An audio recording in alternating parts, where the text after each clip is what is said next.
Los resultados de los estudios de los estratígrafos, geocronólogos, oceanógrafos y otros científicos realizados durante los últimos años han venido demostrando que el último periodo de glaciación sobre la Tierra tuvo lugar hace aproximadamente de 12.000 a 10.000 años atrás. Estos fenómenos tenderían a repetirse en una forma cíclica y periódica y se deberían a la brusca fusión de los hielos polares y evaporación masiva de las aguas del océano Ártico por penetración inusitada de las aguas tibias de la corriente de Gulf Stream del Atlántico, que eso se deba a un aumento de la actividad volcánica del suelo de los océanos que aumenta la temperatura habitual de esas corrientes o que ellas cambien de rumbo por variaciones de inclinación del eje de la Tierra debido a la interacción planetaria. Es cosa que aún no se ha podido llegar a establecer, pero el hecho es que hoy se cree fundadamente que hace unos 10 o 12.000 años que la superficie de nuestro planeta sufrió cambios climáticos muy grandes, consistentes en un gigantesco proceso de evaporación, seguido de lluvias torrenciales, formación de glaciales en las regiones árticas y templadas y de inundaciones en las tropicales. Dadas las características orográficas y climatológicas del territorio peruano, es posible que ambos tipos de fenómenos se produjeran en él, es decir, formación de glaciares en las cordilleras y punas e inundaciones en las llanuras, de la selva, de la sierra y en los valles. A la etapa de glaciación en los países árticos sucedió la deglaciación progresiva hasta alcanzar la actual situación. En el Perú, a la etapa de formación de hielos sucedería probablemente también la difusión de estos y de nuevas lluvias, inundaciones y derrumbes. Las leyendas de todos los tiempos han aludido siempre a un gran continente desaparecido bajo las aguas, al que se ha llamado Atlántida. Sin embargo, las modernas investigaciones oceanográficas que han permitido levantar el plano del fondo de los mares descartan esa posibilidad. No obstante, la idea que envuelve la leyenda no tiene que interpretarse forzosamente como que un continente se hundió en el mar, como sostenían muchos, sino más bien como que ese continente se inundó bajo las aguas desbordadas de los ríos, corrientes y de los lagos que formaron. Si, como lo sostiene la leyenda, hipotéticamente se conviniera en que esa región de los llanos fue el macizo guyano brasilero y que en ella se desarrolló una gran civilización, seguramente que al sobrevenir la inundación citada, trataría de salvarse refugiándose en los lugares más elevados de las montañas, es decir, en los contrafuertes andinos. Es conveniente en este momento hacer notar que la mayor parte de las concentraciones de antiguas ciudades andinas, complejos arqueológicos de la vertiente oriental de los Andes, se encuentran ubicados precisamente en los orígenes de los grandes ríos que forman el Amazonas, como Cajamarca, Huánuco, Ayacucho o Cusco. Las ciudades descubiertas en la cabecera de la selva, tales como Machu Picchu, Ollantaytambo, y las aún no descubiertas como Choquequirao, Vilcabamba, Panteacoyo, etc., vendrían a representar hitos o jalones que marcan el camino ascensional de una lenta y obligada migración de un pueblo desde la selva hacia las cordilleras, siguiendo el camino natural y más seguro de las narigadas que bordean las ollas, los ríos Marañón, Ucayali, Apurímac, Urubamba, Madre de Dios y sus afluentes. Probablemente, en el afán de evitar los efectos de la erosión hídrica, derrumbes, inundaciones, etc., construiría sus viviendas en las alturas de las laderas y en las crestas protegidas. De otra manera, su ubicación parecería ilógica, puesto que esos lugares son los menos apropiados para el desarrollo de una población, ya que no sirven para la agricultura ni la ganadería, por lo abrupto y enmarañado. A lo largo de las orillas de muchos ríos se puede apreciar todavía la existencia de monumentales obras de canalización. Tal vez la más significativa son las del Vilcanota, que se extiende desde Machu Picchu hasta Ollantaytambo. Además, por encima de los muros de canalización y por muchos kilómetros se levantan los muros de contención de las terrazas y andenerías. El propósito de ellos, evidentemente, parece haber sido el de protección de las tierras de cultivo contra la erosión de las aguas. Son numerosas las ciudades arqueológicas donde aún, pese al trabajo de limpieza al que han sido sometidas, se pueden observar las espesas capas de tierra que las cubren. Quizás, si los mejores ejemplos de este fenómeno sean Kenco y Sacsayhuamán en el Cusco y Pucara en el departamento de Puno. Es cierto que cualquier complejo arqueológico, independientemente de su antigüedad, podría estar cubierto de gruesas capas de tierra, pero lo que resulta especialmente singular es que esa tierra se encuentre dispuesta en estratos que denuncian procesos sedimentarios de origen erosivo hídrico. En efecto, pueden distinguirse 4 capas superpuestas: vegetal, la más superficial; de arena, pedregullo y cantos rodados, las 2 que le siguen; y de arcilla, la más profunda. La más significativa, y que no se encuentra sobre todas las ruinas, es esta última, porque implicaría la existencia de hielos y glaciares, pues según la opinión de algunos geólogos suecos, la arcilla se forma como resultado de la trituración de las rocas por las grandes masas de hielo en su progresión migratoria. Ahora bien, esas capas de tierra y de arcilla se formaron antes que la construcción de algunas murallas, puesto que las cubren, y los procesos sedimentarios que las originaron evidentemente tuvieron lugar en una época muy anterior a la llegada de los españoles al Perú, correspondiendo probablemente al último periodo de glaciación al que hemos aludido, lo que nos llevaría a suponer que los megalitos en cuestión eran tan ruinas para los propios incas como para los españoles.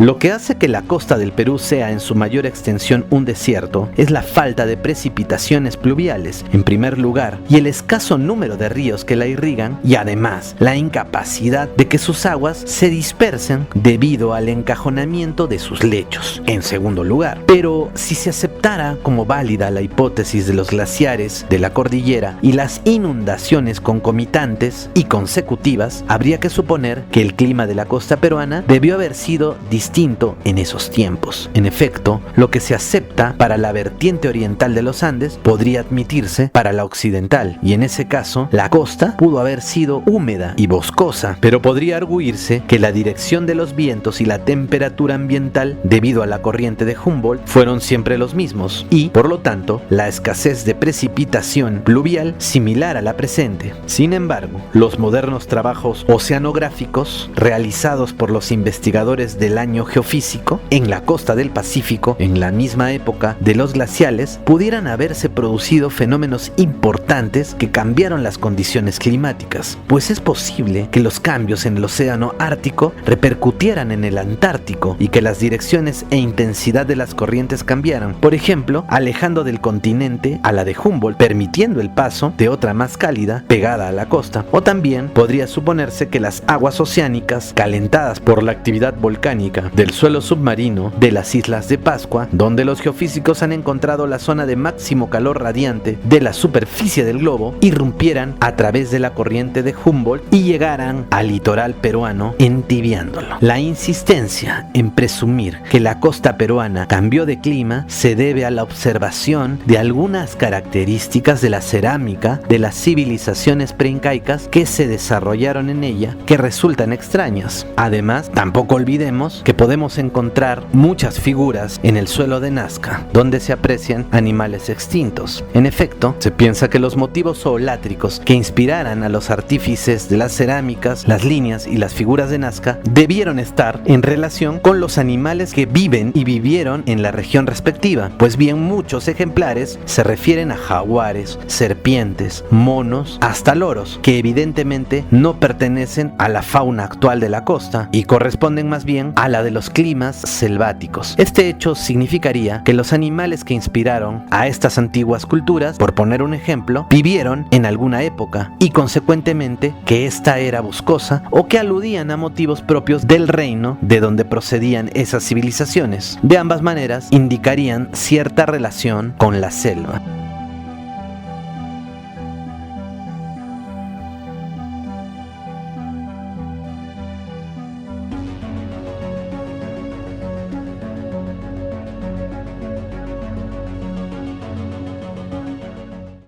Los cortes que están arriba estos lo han hecho los incas. Y lo que está abajo, esto es de los antediluvianos. A ver, los cortes que están arriba. Ajá, como agujeros rectangulares son lo propio de los incas. Son incas. Y lo que está abajo, toda la pared tallada, es de la cultura antediluviana. Yamel, ¿cómo sabes? La estalactita, la piedra que está destruida por el paso del tiempo. Aquellos de arriba son más recientes, de hace 500 años a 600 años aproximado. He viajado a diferentes lugares y los incas hacían estos agujeros, ¿para qué? Para poder poner un segundo nivel. O sea, ese lugar ha cambiado un montón. Ha cambiado. Esto era una caverna, por acá pasaba posiblemente el agua anteriormente, un túnel, como lo que hemos visto templo abajo, del ¿no? agua, sí. Solo recordar que los de las culturas antiguas tienen pues miles de años. En cambio la inca tiene solo 500 entre 600 años. Ya entiendo. O sea, a ver, lo que tú me dices es que estos cortes de aquí son antediluvianos y prueba de ello es que la estalactita se ha apostado después del corte. Después del corte. Y si nosotros llegaríamos a alcanzar los cortes de arriba, son más recientes. Y no hay estalactita, no hay parte de la humedad que la que consume una piedra. Tal vez si pudieras, mira, ir al frente y señalar la estalactita. A ver. Sí, cuidado con ya, muy bien. Va a señalar la estalactita, yo porque tal vez no lo vimos en el balcón del diablo. Acá. Bien. A ver, empecemos ahí. Aquí, estas son estalactitas, aquí también son estalactitas.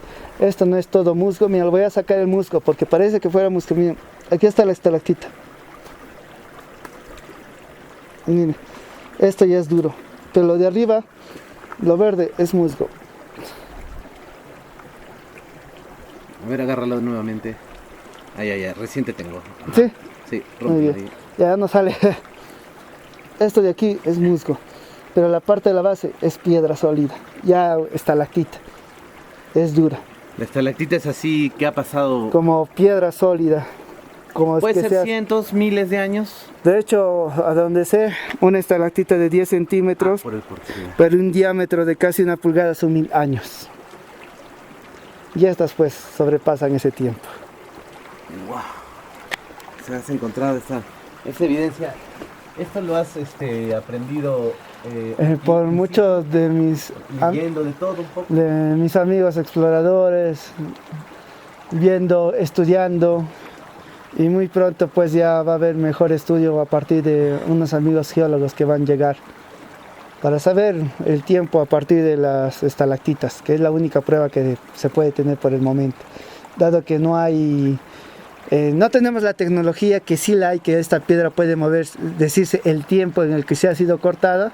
De hecho tendría que viajar a Estados Unidos, conseguir llevar la piedra y por láser se ve, pero hay otra manera y esto es a través de la estalactita.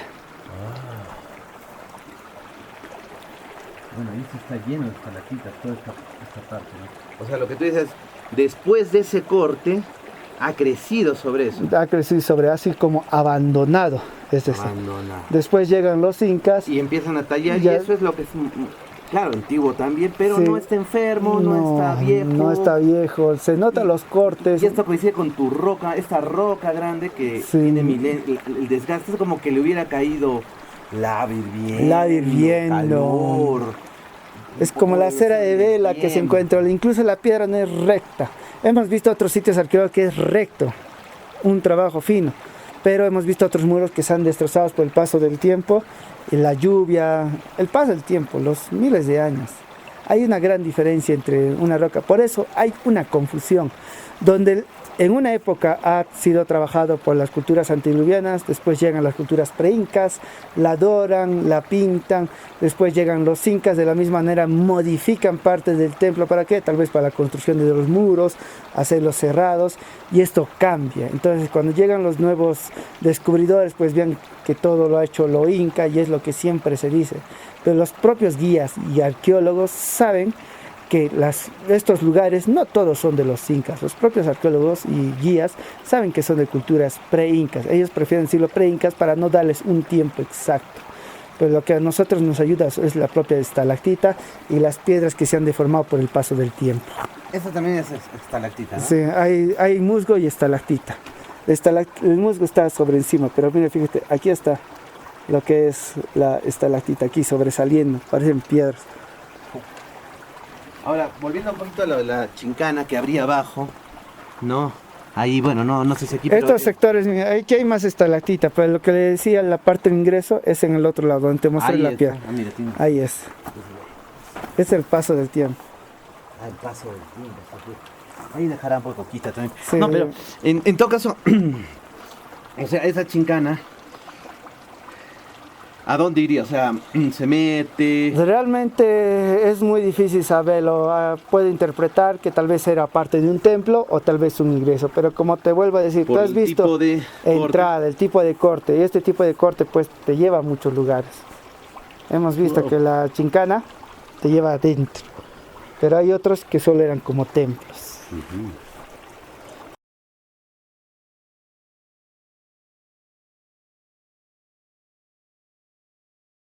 Esta roca que estamos filmando se extiende hacia abajo todavía mucho más. Se extiende todavía abajo. Y ahora, si se dan cuenta, la gran roca cansada que llora sangre, también esta de aquí, está reposando sobre ese dintel o sobre esta columna, pero no fue así siempre. No. Esto colapsó para este lado. Colapsó para este lado. Como Entonces, has podido ver, ajá, mira, tapó. prueba evidente de esto. ¿Has visto los sillares Sí. que se encuentran, que están inclinados, Sí. mirando hacia abajo? Igual, este muro está inclinado, o sea, debería estar más o menos, ahorita se encuentra así, tendría que estar vertical. Ujú. ¿Perfecto? Sí. Muy bien. Pégate un poco más a este lado. Tenemos lo que es la época antediluviana. Quiero que te fijes estos cortes de aquí. Estos cortes están mirando recto. Están saliendo de forma horizontal. Y no están inclinadas. Ya. No Ajá. están inclinadas. Creo que si te subes a este lado, Mejor no. vas a poder verlo. Con mucho cuidado, por favor. Vas a notar que estos 3 puntos que vas aquí no están, o sea, la piedra generalmente cuando se pone en la época inca como una columna para poner otro nivel, se ponía recto. ¿Estamos bien? Sí. Pero esta, recordad que la piedra está inclinada hacia adelante. Si este agujero sería de la época antediluviana, también estaría inclinada hacia abajo. Pero esta no está inclinada, se mantiene como en un orden para ponerlo de forma horizontal, recta. Significa que estos cortes han sido recientes de la época inca. Porque si fuera de la época antediluviana, si seguimos la piedra, la inclinación, estarían mirando hacia arriba la Como entrada. los sillares, ¿no es cierto? Que están mirando Claro. por el costado. Entonces, esta es prueba para que tú sepas diferenciar en que hay lugares que han sido inclinados, que era de la época antediluviana, y cortes recientes de la época inca. Fíjate, mira, ahí está la prueba.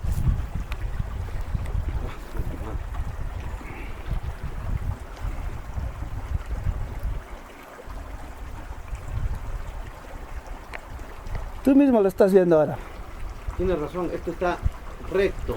Recto, Está mirándote. de frente. De frente. Pero la piedra está inclinada. La entonces piedra está inclinada. Ha sido como una corrección que han hecho los incas, ¿no? De hecho, no corrección, han vuelto a reutilizar la piedra. Tal vez Lo han utilizado en su propio horizonte, ¿no? En- Y miren el corte de acá sí está ahí, ¿no? Entonces ese corte es inca. este corte, estos 3 es inca. El inca y el de abajo es el pre-inca. El de abajo es el antediluviano o también puede ser pre-inca. Que ustedes pueden ver, bueno, acá mucho mejor todavía. Me voy a poner acá para poder mirar ahí. A ver, vamos a ver. Déjame, nada más concentrarme ya. Ahí está. Ahí están las estalactitas sobre el corte antiguo y abajo el dintel, o bueno, este corte que según Yamel va hacia abajo y todo esto que se desplomó todo esto que se cayó probablemente tapó lo que había abajo, ¿no? O sea, ¡pum! Un barro, lodo y todo. ¿O no? De hecho, que si esta piedra se haría más excavaciones, se vería más profundo. Más profundo, ¿no? Muy bien. Muy bien, Rafa. Hoy ya has aprendido a diferenciar entre cortes incas y cortes antediluvianos. Sí, definitivamente, ¿no? También